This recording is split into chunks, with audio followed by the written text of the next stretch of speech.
All right, so USC opens the new era under Lincoln Riley starting tomorrow, Friday morning at 7 a.m., and the players are as equally as excited as the fans.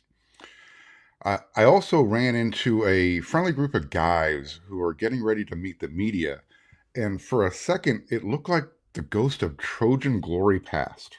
I'll explain that a little bit later. And we're also going to talk about guys who enjoyed their time talking with the media now before we start to scrutinize them as the season goes on. That's what's coming up next here on Locked On USC. You are Locked On Trojans, your daily podcast on the USC Trojans, part of the Locked On Podcast Network, your team every day.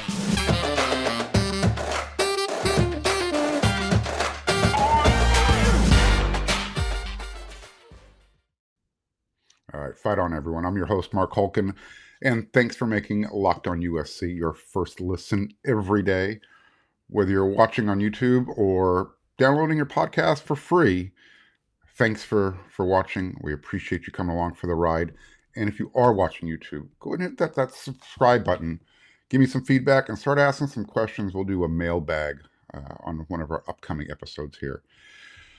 So, as I mentioned there at the top of the show, USC held a meet and greet Thursday afternoon, and this was something new where the media got the chance to interview the assistant coaches and a bunch of pre-selected players. This hadn't been done in the past. This is something new that the new USC Sports Information Director, Katie Ryan, put together in consultation with Lincoln Riley. Pardon me. It's kind of a way for the chance to kind of maybe start building and developing a relationship with the local beat writers um, as they kind of ease their way into it. Tomorrow, Friday morning, is going to be the first USC practice, and then after that, the media is not allowed to go for the next two. They'll be at the Coliseum.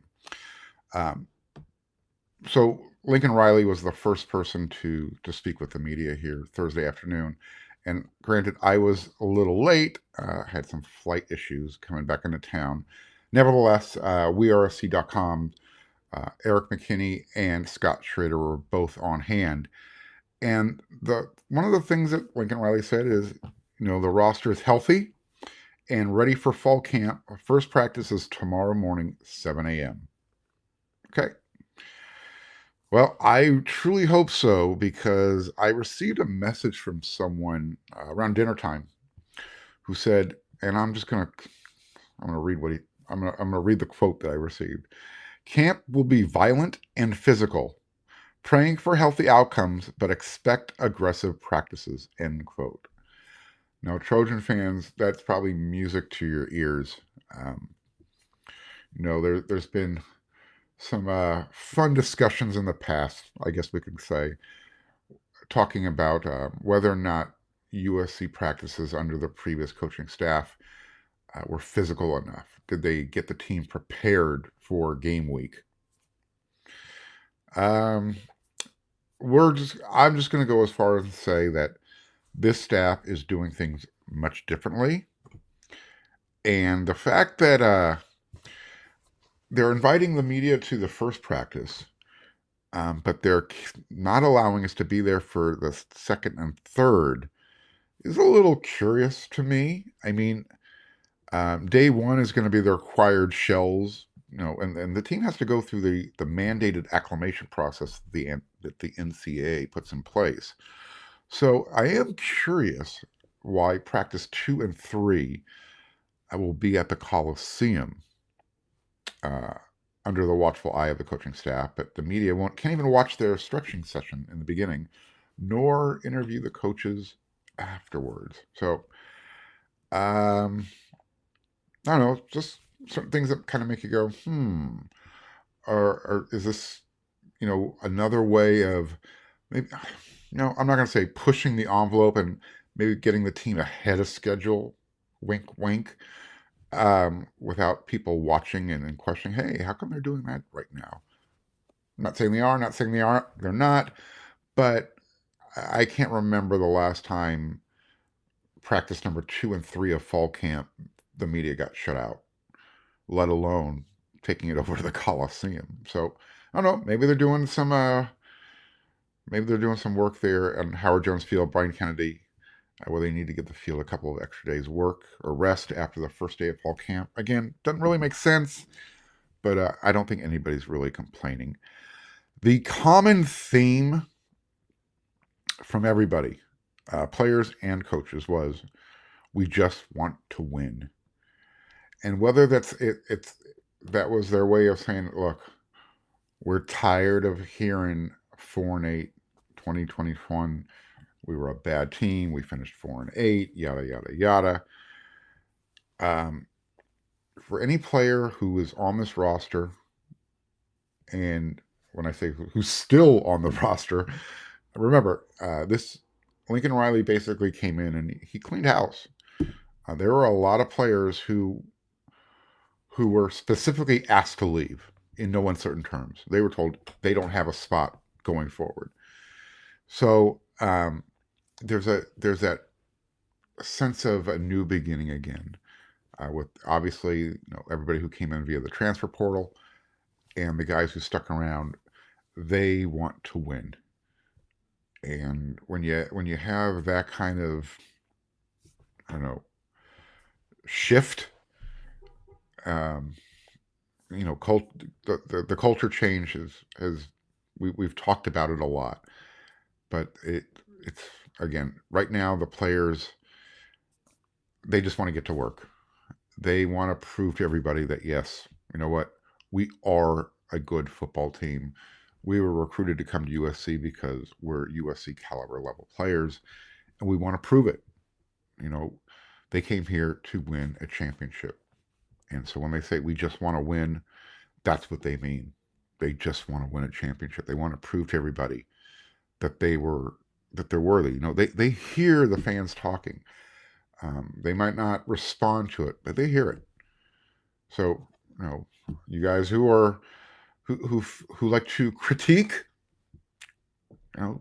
remember, you're critiquing a bunch of young men who could be anywhere from 17, 18 years old up to being mature young adults, like an Andrew Voorhees, wife, ready to move on to the NFL after this season. And we're going to we talked to Andrew at Media Day as well. A couple things on him. So the best thing about this that I got from the meet and greet with the media was it was specifically designed for the local beat writers. Again, Katie Ryan, this is her first rodeo in charge. She's been around the program for years, but now this is her baby, and she wanted to try something different. And I think this is a great idea. Giving the local media guys a chance to just meet with the media, meet with the players before everything kicks into high gear. I hope they do this again. So kudos. In fact, I will bet they do this again next year because all the feedback seemed to be really positive from what I got. And you can also head on over to betonline.net because they are the fastest and easiest way to check in on all your betting needs. Find all your favorite sports and events at the #1 online source for odds, lines, and games.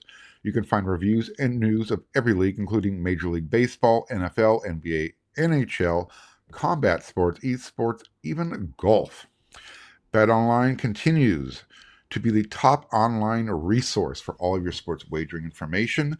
From live in-game betting, scores, and podcasts, they have you covered. So head on over to BetOnline today or use your mobile device to learn more about the action happening today. BetOnline, where the game starts. All right. So the ghost of past Trojan offensive linemen, or is this just the result of some really hard work during the offseason? When I got to Heritage Hall this afternoon, the first sight I saw was what appears to be USC's starting offensive line, as well as Austin Jones. And I took some pictures. I wanted to make sure Austin got in that pic. But wow, I saw these guys up close and personal, and OMG, they look like a bunch of different guys. Um, and I mean that positively.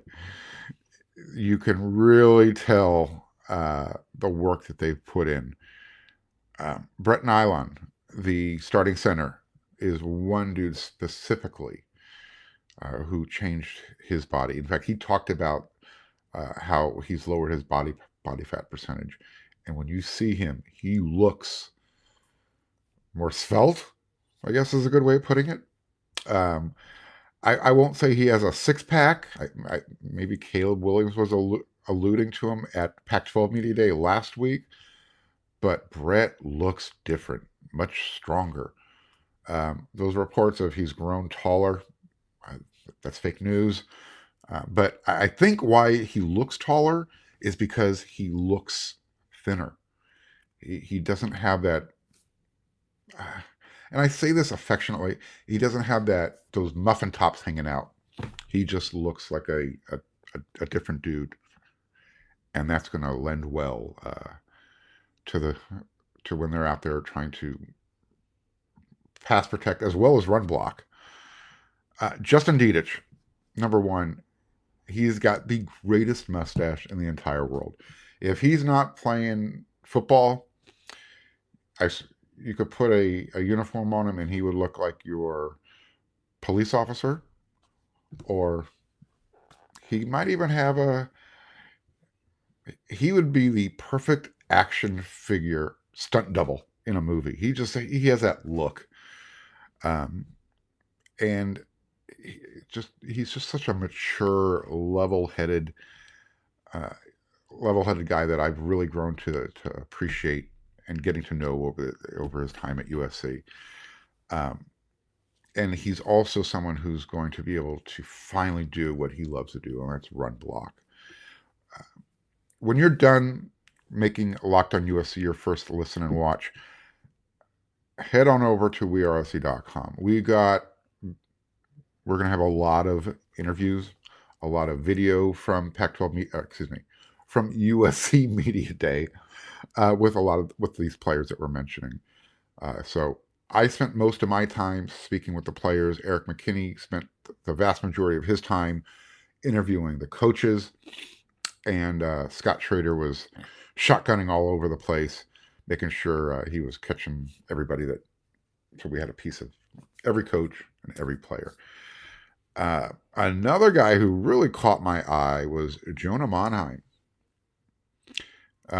He looks like he got taller, and it also looks like his shoulders kind of exploded. You can just tell the difference between when a player goes from freshman to their sophomore season. It's just the body just matures differently, and this offensive line is really, again, they look like those Trojan past offensive lines that the championship teams were built around. Big, fast, strong guys. And again, if hopefully the work they put in during the offseason shows itself during the games.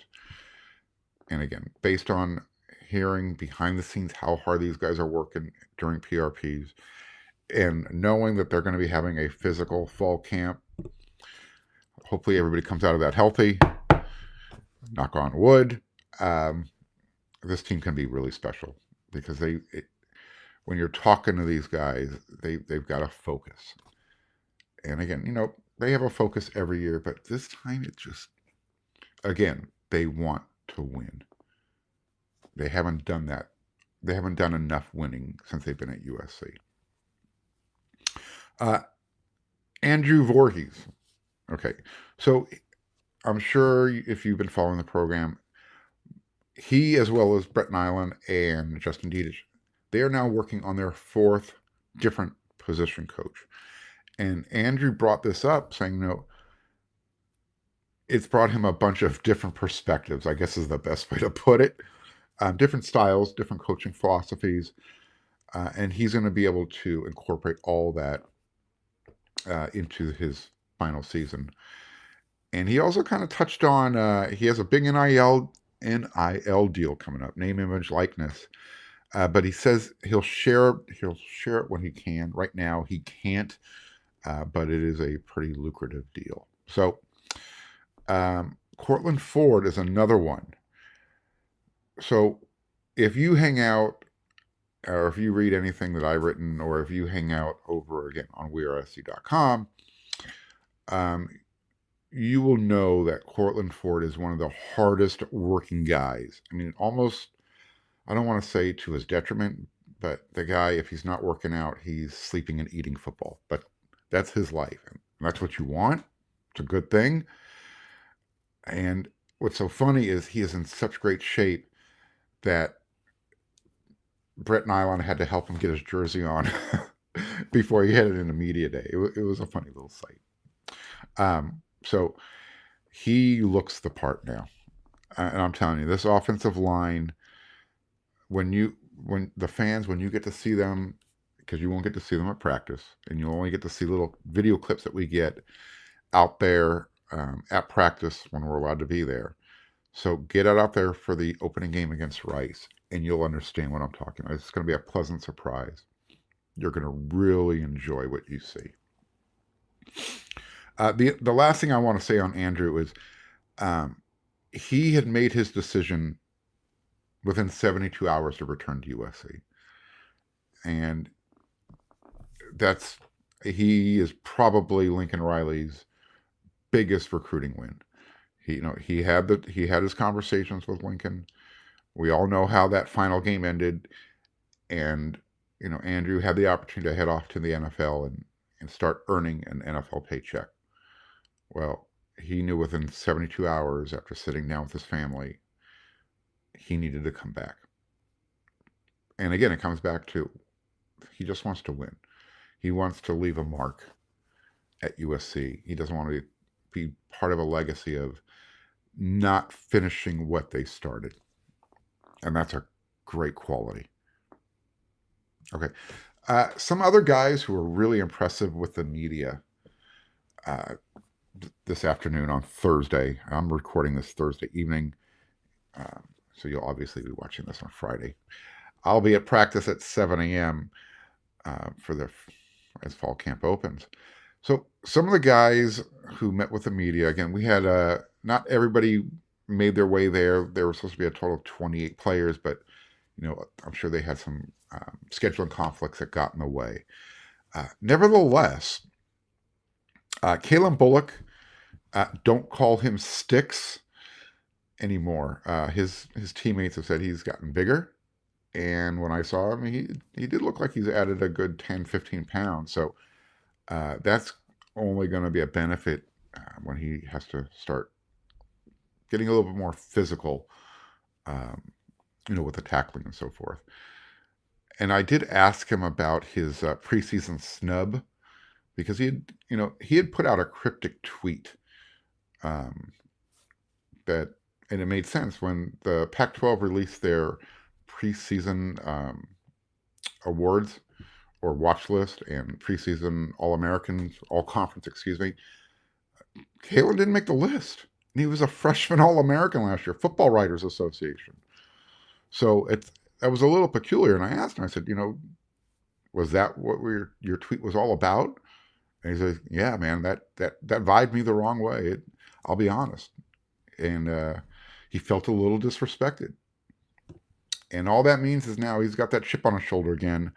And that's great news for Trojan fans, but that's terrible news for opposing quarterbacks and wide receivers.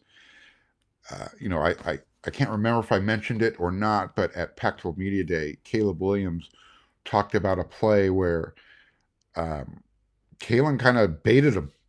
Caleb had no idea that Kalen could cover that much ground in that amount of time, and he didn't even think about it. And before you know it, Kalen had picked off the pass. He had literally come all the way across the field, almost 50 yards, from one side of the end zone to the other. Kalen has got just a natural instinct to the game. And it's almost like he can see the play developing. It's because he played offense. in high school. So that lends itself to him really well when he's out there playing free safety. Um, Taj Washington was another guy who I thought was really impressive with the media today. He's Taj Washington loves to cook. He's got his own YouTube channel, so go check that out. And he attributes his passion to cooking to his grandmother. And then he elaborated on that a little bit. He said it's the feeling that he and his family would experience together when you're sitting around the table just enjoying good food, and that's what he loved. What the passion about cooking is, and he's able to kind of carry that over to football as well, knowing that when you're doing something that other people enjoy, um, that's probably the greatest reward you can ever get. So, I also asked him if he ever found out why Benny Wiley singled him out after the spring game to run back to campus, while everybody else was going to take the bus back.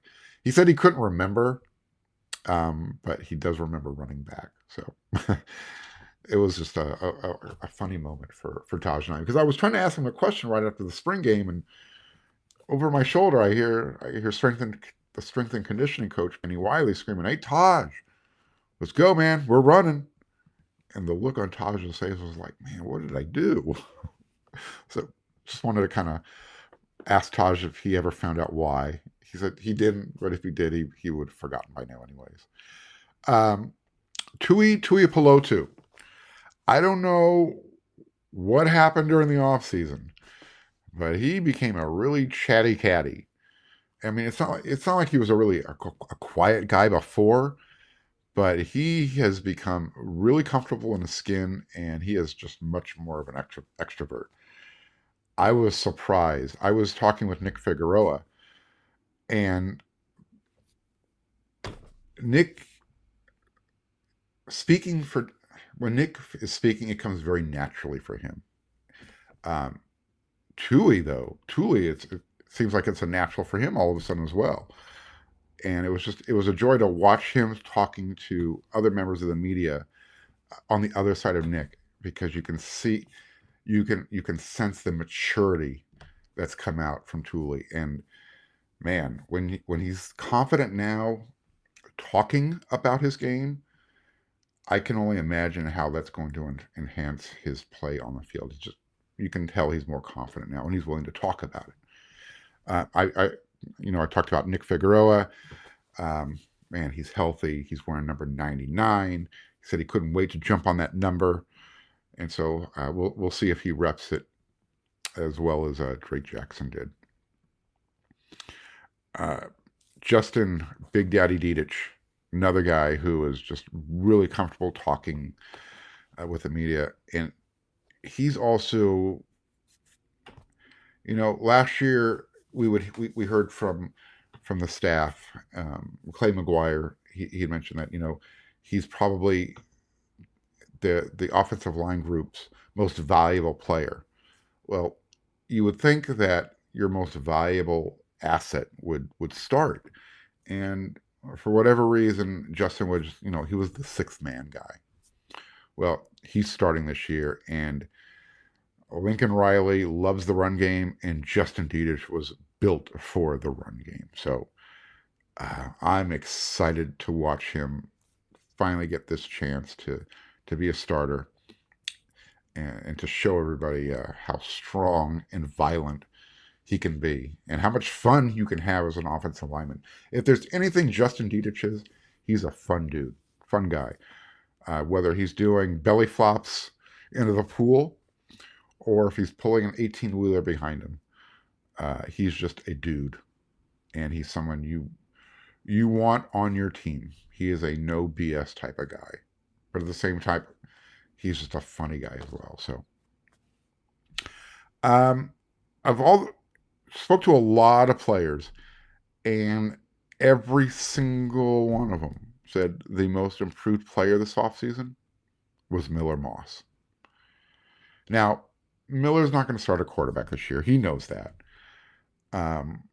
He's probably not going to start a quarterback. I guess there's still a chance, right? But let's also, I'll remind everybody, Lincoln Riley has shown that he's willing to replace a starting quarterback during the season. He did it at Oklahoma, and that's how Caleb got the spot. Spencer Rattler, he wasn't getting the job. He wasn't performing consistently enough. And Lincoln said, hey, you know what, Caleb? Get in there. Show us what you can do. Here we are.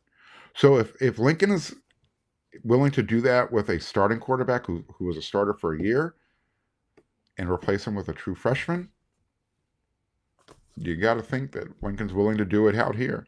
Because, again, we just want to win. And Lincoln knows that he doesn't have a honeymoon era, a honeymoon stage. Typically new coaches are given 2 or 3 years to get their program in place. Lincoln doesn't have that much time. And you know what? That might be his own doing. He says they want to win now. So you don't go out and, flip-flop your roster by 36 players, whatever that number is, if you're not trying to win right now. So there you go. And that, I think that's the one last thing I'm going to talk about for Media Day. And I'll be out there at fall camp tomorrow, come back with another episode, and I'm going to come up with my notes and observations report. So I'll go over that as well here on Locked On USC. But the biggest difference between the old regime and the new regime, these guys are going to be your coach first and your friend second. And it's a welcome change. The players didn't use those words specifically. Well, one player did, and I won't say which one, but the difference is this year is they have a staff in place that is your coach. They're going to discipline you. Things are just different now. So until our next episode, again, thanks for watching Locked On USC, making us your first listen. Always check out the Locked On Network. You've got the Locked On Pac-12 with Spencer McLaughlin giving your news and notes in 30 minutes or less, as well as Locked On Big Ten for USC and UCLA. We're moving over there. Get all of your news and notes with Nate Dickinson in 30 minutes or less. Locked On Big Ten Network. All right, guys, we'll be back. And head on over to weareSC.com because I can't cover everything in 30 minutes or less here. Fight on.